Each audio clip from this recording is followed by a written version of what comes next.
It's interesting. Everyone says that they need a new habit, and they don't always have the right sort of verbology about it. They think that a habit is going to the gym every day. Kind of, but it's more that's really the goal. In order to go to the gym every day, maybe you need to start by leaving a pair of sneakers by the garage door or in the car. Maybe you need to have a gym bag loaded up. Maybe you actually need to put it into your I or Google Calendar and say, this is gym time, and make a commitment to it. These micro commitments are really the habits that become the bigger, quote, habit, which is really the goal. But if you've been smoking for 20 years, it would be great if you could go cold turkey, wouldn't it? But the brain associates smoking with reduction of stress, reduction of appetite. You've managed to trick yourself that this bad habit has good outcomes for you. And that's how you rationalize or justify it. So you might have to do something differently. Here's something that you can do. Stop buying lighters. If you actually have to engage a match every time, it's a little bit harder to smoke that cigarette.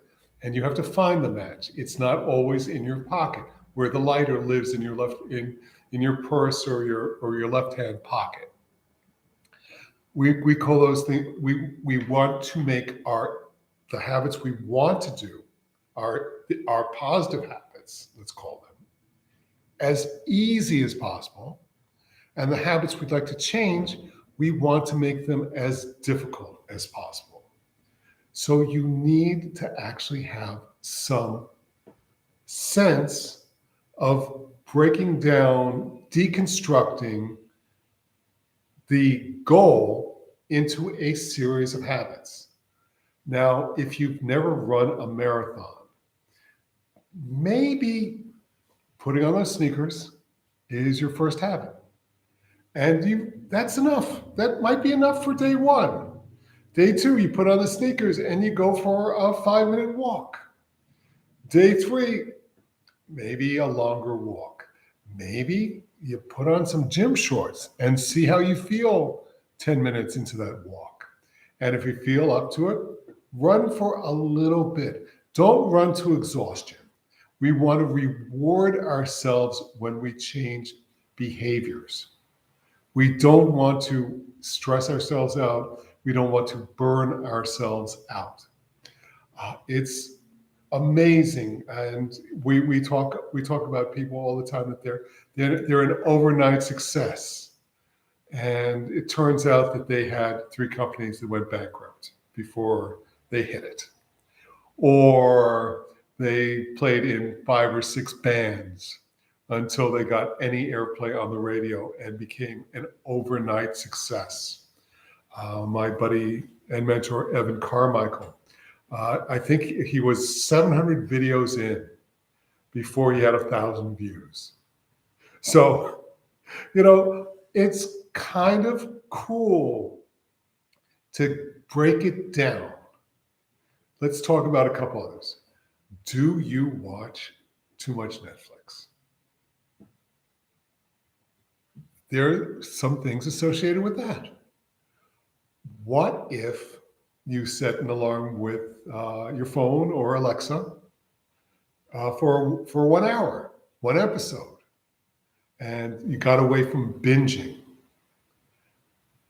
You can do it and reward yourself. What is something you want to do? If you tell yourself that you want to start reading more when you make the bed in the morning, why don't you put the book on the pillow? And then the first night, read a page. And the second night, read 5 pages and see how it goes. Reward yourself for the small wins. Don't take it so seriously. Don't think that you have to read novels end to end. I like reading, but I'm of that generation. Reading does amazing things for our brain. It engages our frontal lobes, and the colors in the MRI get brighter. It's a good thing, but most of you don't read really at all. My nephew famously said that he would never have to open a book again when he graduated college, and I kind of gently reminded him that this learning is a lifelong adventure, and the more we learn, the farther we go. The more we upscale our friends, our relationships. We help other people, but we also run with smarter people and smarter crowds because we can engage them on interesting topics. I started reading The Growth Mindset by Carol Dweck 5 years ago, and I liked it. But the second time through, I started dog-earing corners of important pages. I started underlying paragraphs. I started writing in the margins where I would change some of her thoughts to be more helpful to people in specific situations. And a lot of my coaching developed at a much faster rate because I incorporated the growth mindset not only into my life, but into ways of helping other people solve their problems. And I continue to do it to this day. I have a new course coming out called Success Syndrome that I don't talk about enough, everyone tells me, where it's either a weekend retreat in my beautiful event space, or it's 4 one-on-one sessions, which I do either in person or virtually. And we break down where people are stuck. We used to call it imposter syndrome in America. And I like success syndrome a lot better because a lot of the people with imposter syndrome are huge successes. They just can't acknowledge it. They're stressing themselves out. They're working late into the evening. They're having extra conversations with people because they are afraid that everyone's going to find out that they're a fraud. So they try harder, and that extra stress will eventually burn them out. So we need to get that into perspective for people. That's what I do with my coaching. So micro habits and triggers. If you take that lighter out of your pocket, you're going to light that cigarette. So we need to make it harder for you. If you go to the bar on payday, why don't you go to the bank first?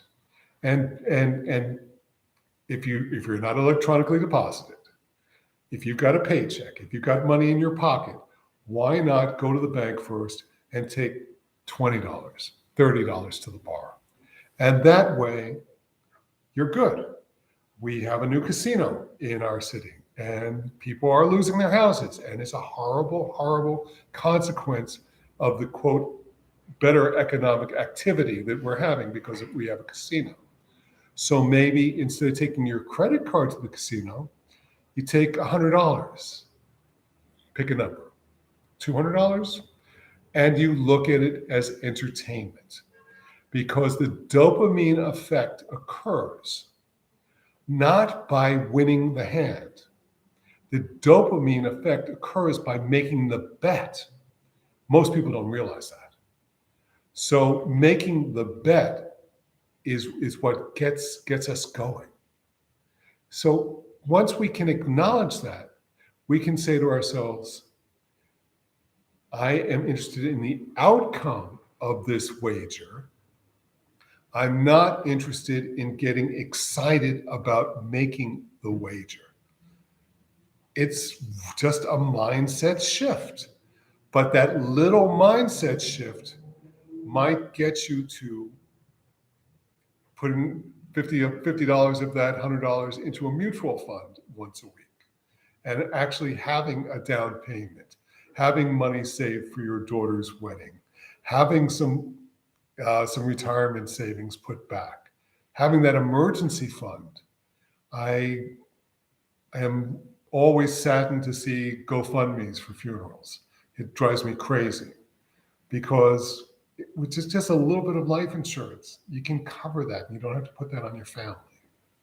So we talked about goals becoming eventually the habit. So we started with sneakers. We took a walk. We put on gym shorts. We thought about jogging for a few minutes. We went jogging. Eventually, months later, you might be running marathons. I have friends who've run hundreds of marathons, but it didn't start with them buying a pair of $200 sneakers and running for 26 miles. Have a great day. Always love talking goals with people, talking habits, talking triggers. I'm Coach Rob.